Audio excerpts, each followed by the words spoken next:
Okay. First thing I want to say is I can't believe next week is already our coaching opportunity webinar.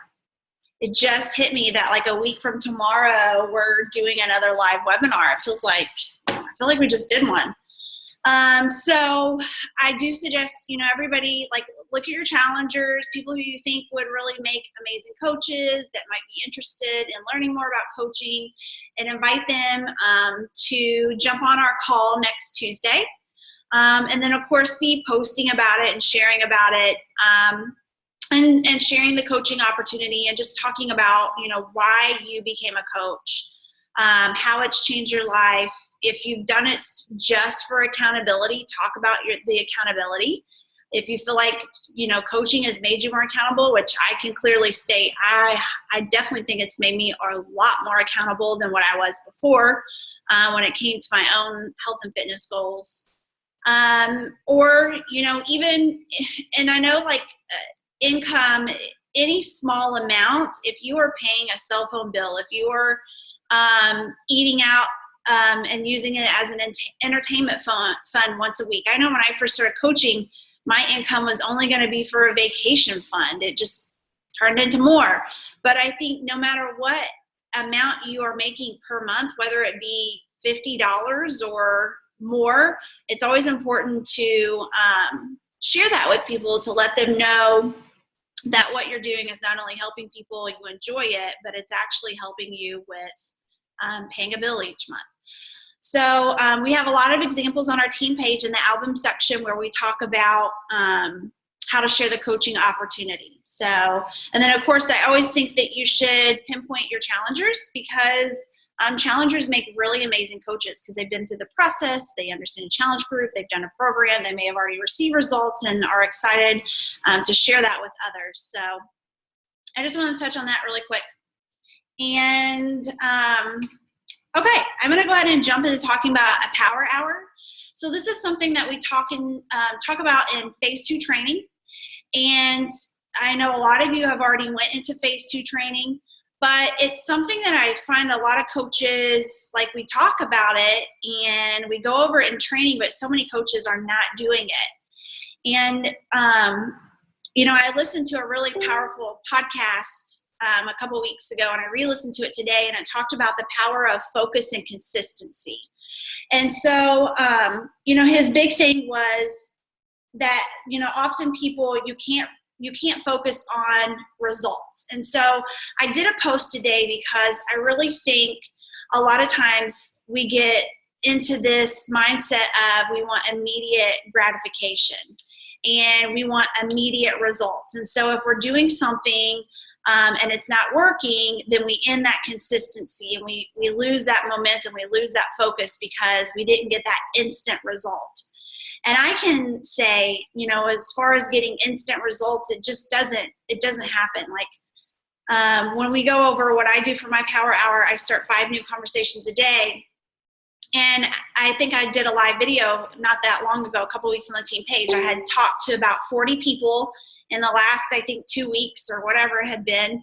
And I actually only invited 2 or 3 of those people to even learn about a challenge group. So not always does the opportunity arise where I'm going to ask them about a challenge group, because for me, like, this is a business to build relationships and friendships. And so I never want to focus on a sell with that person, okay? Unless they specifically come to me and say, Danielle, I want to do a challenge group. I want to buy Country Heat.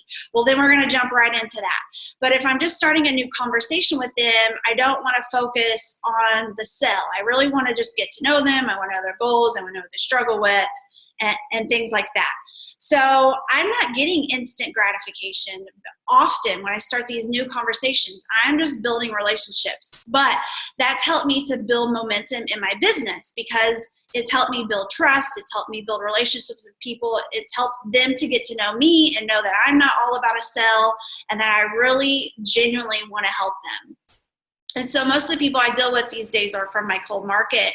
And that's why it's so successful, because I don't focus on the sell. I focus on the person. And if an invite is appropriate, then I invite them to a challenge group. But if it's not, I've just made a connection with that person. And that's my only goal. Okay, so with the power of focus and consistency, he just kind of talks about, you lose your focus and you stop doing the things that you need to do because you don't get that immediate gratification. It's something that you cannot control. You cannot control when people say no, but the things that you can control is your own activity, things that move your business forward, things to focus on that will lead to results. So most people end up stopping before they even get results. So for example, if I was talking to all these people and I only invited 3 people and those 3 people said no, and then I'm like, okay, I'm going to stop doing those 5 conversations a day because those aren't leading to results. I'm not getting immediate gratification, so I'm going to stop doing it. And that happens so frequently with coaches because they expect, I give you guys tips and advice and you expect for things to happen right away, and they may not. And so you think, well, that wasn't working for me. I'm going to stop. And I really want to kind of start on talking about this first before I start talking about a power hour, because when you do start your power hour, I just want you to realize this is you beginning to get momentum. This is you starting to get time management and starting to figure out what you can do to move your business forward and what will work to help you grow. So again, just trying to gain that focus and consistency. And one of the things on his podcast he asks is, are you a part-time in the business or are you sometimes in the business? And what he means is sometimes in the business is, basically you do coaching when you feel like it. Like if you have a little bit of downtime, you're like, okay, I'm going to do some coaching, or I'm going to jump online and do something. But when it comes to being a part-time coach, it's saying, okay, every night between 9 and 10 or 9 and 11 or whatever works best for you, I'm going to focus, hardcore on the things that will move my business forward, and I'm going to do those every single night. And so when you're a sometimes coach, you're like going to do it whenever you feel like it. And maybe some nights you may not feel like it. And maybe consistently you may not feel like it 4 nights in a row. And so you only do it once or twice that week. And that's when you're not going to build momentum in your business. That's when you're not going to have any consistency. You have no focus. If you're constantly starting and stopping, you're losing your momentum, you're losing your focus, you're losing your consistency. So, your goal is to, instead of taking one day and working 3 hours at this business and then not doing anything else throughout the week, instead take at least 30 minutes a day and working this business consistently each day. And so his example was kind of like if you go to the gym, you work out for 3 hours. You're not going to get the same result if you went to the gym every day and you work out for 30 minutes. And we see this, guys. We do fitness programs that are only 30 minutes a day. Can you imagine if we went and we decided, well, we're going to work out at the gym for 3 hours instead? And if you compare that with what we're doing with our fitness and we're doing it 30 minutes a day, those 3 hours we get tired, we get bogged down. We're not as focused. But if we're taking 30 minutes out of our day and we're being very focused and focusing our energy and doing that each day, our workout is, more powerful, we're more focused, we're burning more calories because we're more into it. And it's the same thing with our business. So I wanted to, just kind of point out, if you work your business a little bit every day and you have that focus every day, instead of taking it and working it in lump sums and then skipping it and not doing it for a few days, you're going to notice that you build so much more momentum working your business a little bit each day instead of big lumps. Okay. And I understand, obviously everybody needs a day off. And I totally get that. So it may not work where you're going to be able to do it every single day. And that's where I'm going to get into the power hour. This has been crucial for my business right now because as a new mom, I'm transitioning with a newborn and a 4-year-old, and my husband's now back at school where he was off all summer. So I had to make a power hour work for me. And another thing with a power hour, guys, is your business grows. Your power hour may end up being, your power hour is your focus time, but you may end up doing more than that hour. For me, I'm doing leaderboards, or I'm checking in with my personally sponsored coaches, and I'm trying to help you guys, get your business going. So that's the additional stuff that I do besides my power hour, and as my business has grown. So let me go ahead and share my screen.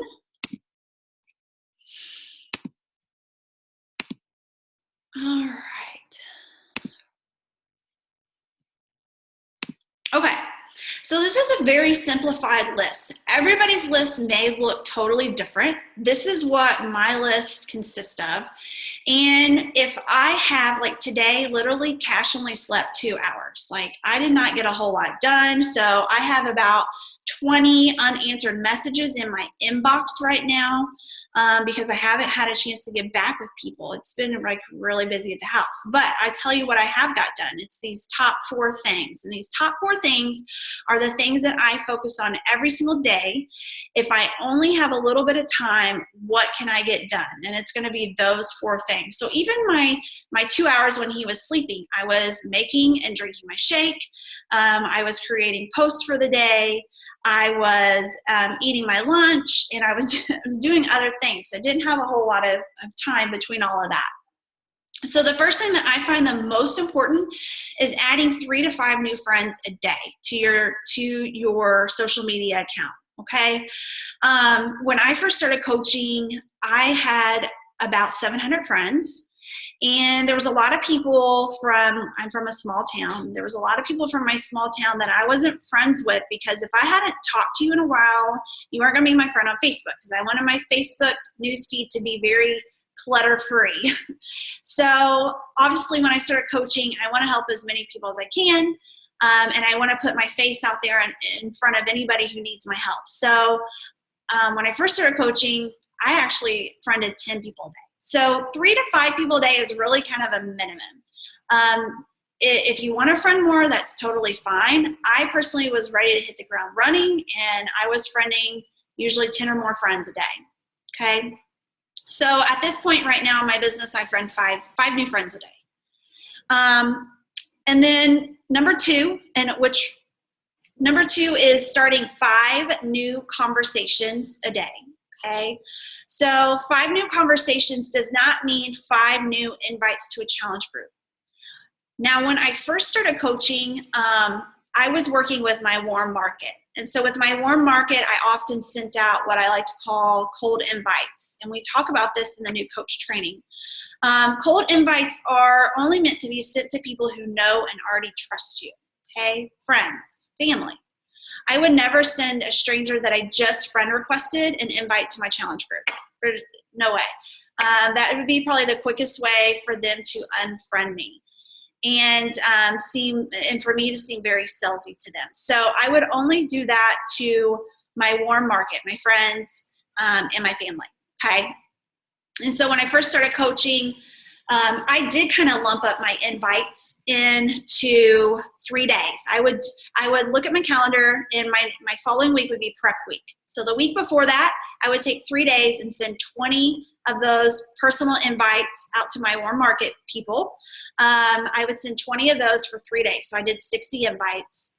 And out of the 60, I may have only had a few that actually wanted to do the group. So I always tell coaches, it's always the numbers. If you're only inviting 10 people to a challenge group and you're not getting anybody saying yes, well, it's because you only invited 10 people. So I think it's really important to create a list of people that you want to help that are in your warm market. So to me, my warm market, again, are people that I know. I even consider my warm market people who are acquaintances or who are friends of friends. They somehow know me in some sort of way, okay?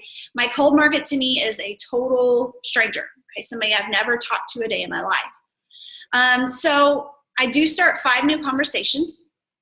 And typically for me, with my 5 new conversations, it really depends on the person, okay? I do have a script in our team page that I do recommend sending to people who may be in your cold market. And usually that conversation starter is basically just telling them, thank you for accepting my friend request. I like to encourage and motivate people on my personal page. I post things like healthy recipes, workout tips, and I really, hope that you find it encouraging. And I really appreciate you following me and giving me your support. It's something like that. I'm really kind of thinking off the top of my head. But just letting people know that you use your page to encourage and motivate other people. And I also, would tell them, and I also share a little bit of bits and pieces of my life too. So I will post that script whenever I post this team call. I will post that into the comments. But it's a great way to start 5 new conversations with somebody either in your cold market or maybe somebody that you don't know quite as well, just to allow them to know that you're here to help. You have a page, you use your personal page to share your life, but also to share, health tips, recipes, and just try to get other people involved with getting healthy and getting healthy with their families. Okay. So second most important thing to me is adding 5 new conversations a day. Number 3 is sending 5 follow-ups. Okay. Somebody you've previously invited to a challenge group, they maybe said not this month, or they said not at this time, or whatever. I would follow up with those people. Maybe it's somebody you've started a conversation with and the conversations went flat. Well, whenever that happens, what I like to do is I like to find one of my favorite recipes that I've posted on my page. And what I usually will do is all my recipes are paired with a picture. So if you go onto your Facebook page, you click on the picture, and you can do this from a desktop, and you click the URL link, so the link that's up in the browser, and you copy that. You can paste that into Messenger, and that whole post that you did with the recipe will pop up into their message feed when you message them. Okay, so that's what I often do, is if a conversations went flat, I will message those people and say, hey, today I wanted to send out, I've been sending out my favorite recipe to a few people. You came to mind. I hope you enjoy it. Please let me know if you try it. All that's doing is you're opening up the conversation. You're allowing them to possibly message you back, or to remember you guys were in conversations, because sometimes life gets busy, messages get lost. And you're also offering them value for nothing. You're not asking them for anything. You're giving them a recipe. You're building trust. You're building a relationship with them. You're being genuine. I love it. I love sending a recipe to people. And if it leads to nothing, big deal. You're a coach. You want to help people. But often what it does is it ends up building trust. It builds credibility for you as a coach, that you actually really want to help people. It's not just about a sell for you. So I often do that with my follow-ups. And if you guys have not heard me talk about this in a previous call, social media training, I know especially newer coaches may think as soon as they do a post, everybody and their friends are going to see that post in their newsfeed. And what they may not understand, at least I did until I learned more about social media, is if you are not contacting that person you're friends with, you haven't sent them a message, you don't comment on their posts, Facebook doesn't see you interacting. Facebook says, you know what, they're not that good of friends. I'm not going to allow their post to be shown in their newsfeed. So your post is actually not getting seen by them. Now, if you are commenting on their posts, or they're commenting on your post, or you're sending them a personal message, then Facebook says, okay, these 2 people are friends. I'm going to start allowing their posts to be seen in their newsfeed. So anytime that I start conversations with people, I start to see their post in my newsfeed, and vice versa. They start to see my post in their newsfeed.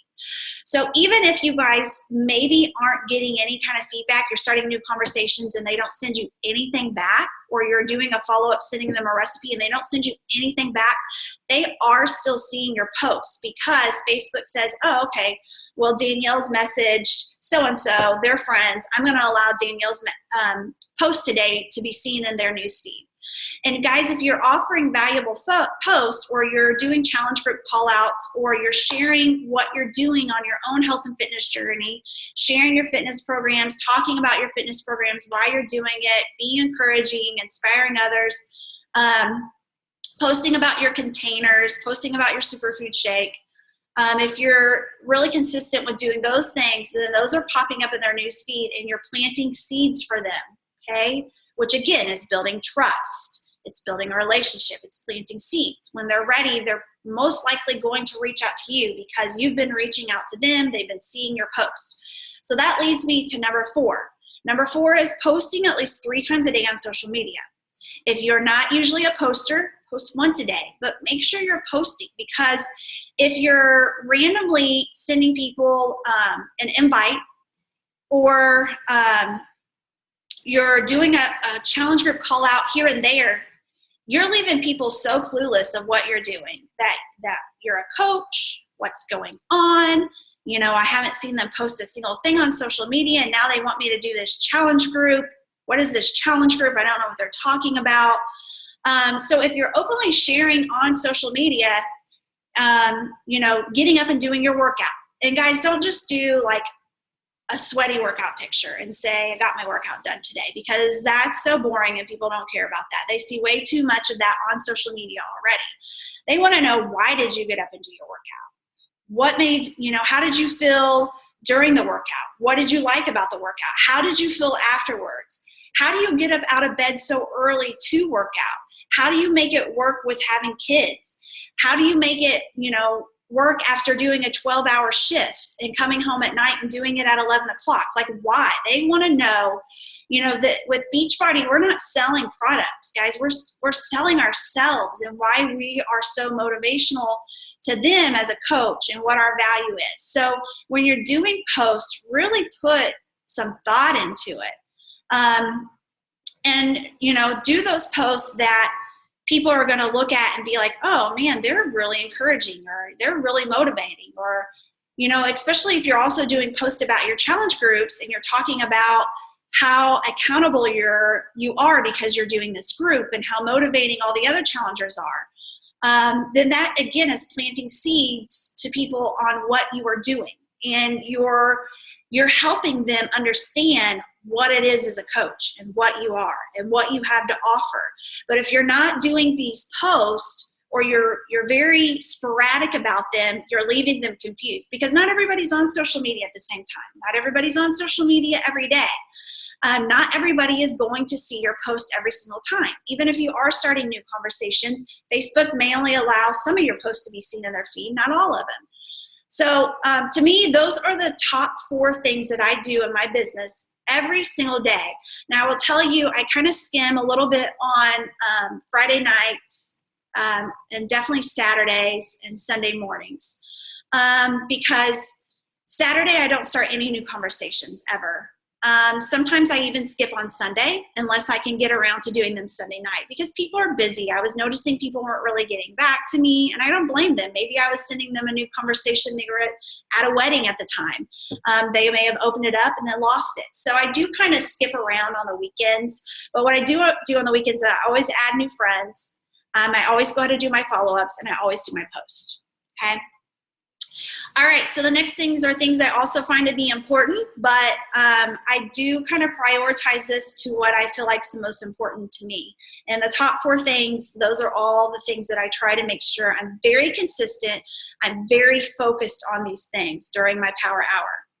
All right, number 5, invite to the coaching opportunity or share about it. So if you are talking to somebody and they're into health and fitness, or they're a challenger in your challenge group and they're really enjoying the program, make sure that you're inviting them to the coaching opportunity, inviting them to learn more about what we do, especially if they're a challenger. I mean, who wouldn't want, if they're in love with Shakeology, who wouldn't want to get the discount or to possibly help get it paid for? And then also sharing about it, sharing about coaching openly on social media. Again, like I mentioned earlier, we have a webinar a week from Tuesday, and really trying to craft posts this week that talk about why you became a coach. Is it because you want to be a role model for your kids? Is it because you need more accountability? Is it because these groups keep you going and you want to surround yourself with uplifting people? Share about that. Help people understand what the benefits are to being a coach. You don't have to be a full-time coach like me. I was not a full-time coach at first, and I've been sharing the coaching opportunities since day one. My posts, of course, change as my business has changed, but it was still part of me, helping people understand what a coach does and getting them interested in what coaching is, okay? Number 6, check in with your challenge groups. Of course, you want to check in with your challenge groups. Typically that happens pretty naturally because you're already doing your own accountability posts. Sometimes I don't get to check into my challenge groups until the end of the night. I will often try and see if somebody's posted a question, and if they haven't, then I won't usually do my check-ins to the challenge group till the end of the night. Check in with the team page. So I do recommend everybody check the team page at least once. So that way you can see if any kind of nuggets have been posted on the team page. Today I posted 2 podcasts, which are really great. And they're short. They're very short podcasts too. Actually, I posted 1 podcast, and the other one's a video that I had previously done about what to look for in your shake. And guys, people are going to ask you these questions about other shakes, and they're going to ask you, oh, well, is Shakeology just a protein because I already use a protein shake? So really go in, and I did a video. I think it's like 8 minutes long. It's short, but that's a nugget today. If you guys went to the team page, then you caught that. You've seen that I did that post. That can help you in the future when somebody asks you about Shakeology, or they ask you about Body by V or Herbalife or some kind of other shake that's out there. And it'll help you be able to really educate those other people on what they might be using or what they're looking for or what Shakeology has to offer. Okay, so check the team page once a day. Check in with your training groups if you are currently a new coach. You want to make sure that you're going to the training group, you're checking it, you're seeing the daily posts, reading those over. I do ask everybody for just to check in, let me know that you have done your posts, and your check-ins are really easy. Your check-in is basically what's your workout today, what was your Shakeology, okay? And this is something that I don't do as much anymore, but I did it a lot at the beginning, was I would find five people that I may want to invite to a group in the future, and I would go comment on 5 people's stuff, or just 5 random people, not coaches. This would be somebody where I wanted to create an interaction because I wanted to make sure that my posts were being seen on their newsfeed. Again, creating that interaction is allowing for Facebook to say, hey, these guys are friends. I'm going to start allowing Danielle's posts to be seen on their newsfeed. And that way I'll be able to plant seeds with them. Also, I'm building a relationship. If I'm going in and commenting on their stuff, I'm helping to build that relationship too. So I do suggest trying to do that. Again, you guys notice this is down on my priority list. So that's if you have the extra time, or maybe you're bored at lunch one day and you're scrolling through Facebook, go make 5 comments on people's stuff. Go friend 5 people. Those are things that you can do easily on your phone in downtime. And then my last thing is respond to personal messages. So, go ahead and stop sharing this. So responding to personal messages, I leave it the last on my list because it takes me the most time. It takes me a lot of time. Anymore, I love to use, and you guys, whoever's my PS coaches on here, you all know I use the voice app a lot, and I try to get back with people a lot when I'm in my car. The voice message to me is a safe area. Or if I am, if Reese is winding down at the end of the night, usually we watch some kind of animated film, and then I will hop on and do a couple of the voice messages to try and get back with people quicker. The voice messages are awesome. Don't be scared to, use the voice message. And plus, if you're talking to somebody about doing a challenge group and they hear excitement in your voice, or they hear, how the program that you've been doing has really changed your life, then they're going to feel that in your voice message compared to you just sending them a text. Now, one thing that I suggest, guys, is, really stick to business hours. Don't be trying to interrupt family time because somebody wants to know how much does 21 Day Fix cost. Tell them, hey, you can send them a quick voice message. Say, hey, I'm with my family right now. Can I get back with you tonight? I would love to share more with you and talk to you about our group too. Just send them a quick message. Or, just let it sit there. That was one thing that I find a lot of coaches getting overwhelmed with, because they felt like they needed to immediately, again, immediate gratification, they needed to immediately respond to those people. And you don't. And you will get on your own nerves if you do that, because every single coach ends up doing that, even myself. And I had to talk to other leaders that have been doing this business for 8 years. Josh Spencer, who's one of our big mentors, I had to kind of talk to him and say, hey, what am I doing? I'm driving myself crazy. I feel like I need to be online all the time. And he's like, you've got to turn your phone off and put your phone away. And so I've really tried to stick to my business hours of the kids' nap times or at nighttime, or unless I can send you a quick voice message. Now, if it is a coach that they're right in the middle of trying to sign somebody up, or they need help with trying to figure out a link, or they're trying to send somebody something about a challenge pack, then I'll try and go ahead and jump on there. So, but most times, guys, the messages you get, they're not that urgent. Wait till the end of the night and answer your messages at the end of the night, because those are the most time consuming, and those are the ones where you're going to have your phone in front of your face and your kids are in front of you. So don't do that, because you'll get on your nerves. I got on my nerves. Okay, so that is my power hour. Everybody's power hour is going to be different, but what I want you guys to do is create a list. Take a list, and every single day what I will do is I'll take just those top 4 things, and I will write them down on my to-do list, and I cross them off, or I'll tally mark as I've made a friend request. Okay, I've made 3 friend requests, and I'll tally mark it. I'm a big paper and pencil person. I'm a big tracker. That's what I like to do to make sure that I hit those things for that day. And I really feel like I've moved my business forward if I hit those top 4 things. I feel like I have really moved my business forward. Now, if I can't check in with my challenge group that day, I'm not going to stress about it, especially, with you coaches that are new. If you have me in the group or all the other coaches in the group and your challenger asks a question, somebody's going to answer it.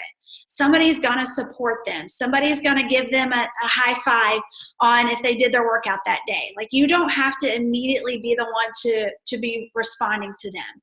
So, if you don't get to check your challenge group right away, or maybe you don't even get to check it until the next morning, that's okay. That's why I make it a lower priority on my list, because I know that there's other challengers, there's other coaches in the group that are also helping keep this challenge group moving. So I make that a lower priority too, okay? Do you guys have any questions? You can unmute yourselves. Anything on the power hour that you maybe have a question on? Another great thing too is post-cron, guys. If you are trying to figure out when you're going to do your post-cron is a really cool thing to learn how to use. It's free. It's really simple. I use it for all our training groups, all our challenge groups. I love post-cron. I'm thirsty. Do you guys have any questions? Do you find that to be helpful, like to kind of create a little more time management for you if you created a list and kind of worked from the list, instead of really being scatterbrained and kind of doing a little bit here, a little bit there, a little bit there? I found when I was doing that I didn't have focus. And I'm going to share the podcast that he talks about, focus and consistency, in the thread where I also post the recording for the call. So be looking for those. I said I was going to do something else. I can't remember what it was. Oh, I was going to share my script about what I do for new conversations. So I'm going to post those after I put this up on YouTube, and then I share it on the team page. I'll post it into the comments. So look for that, okay? Does anybody have any questions? All right, guys. Well, that's all I have for you tonight. I hope that's helpful. I love to see you guys working from a power hour and maybe creating a little more time management, so that way you kind of feel like you are moving your business forward and you're really doing the things that you need to be doing in order to do that, okay? All right, guys. I'm going to end the call. I hope everybody has a good night, and thanks for showing up. Bye.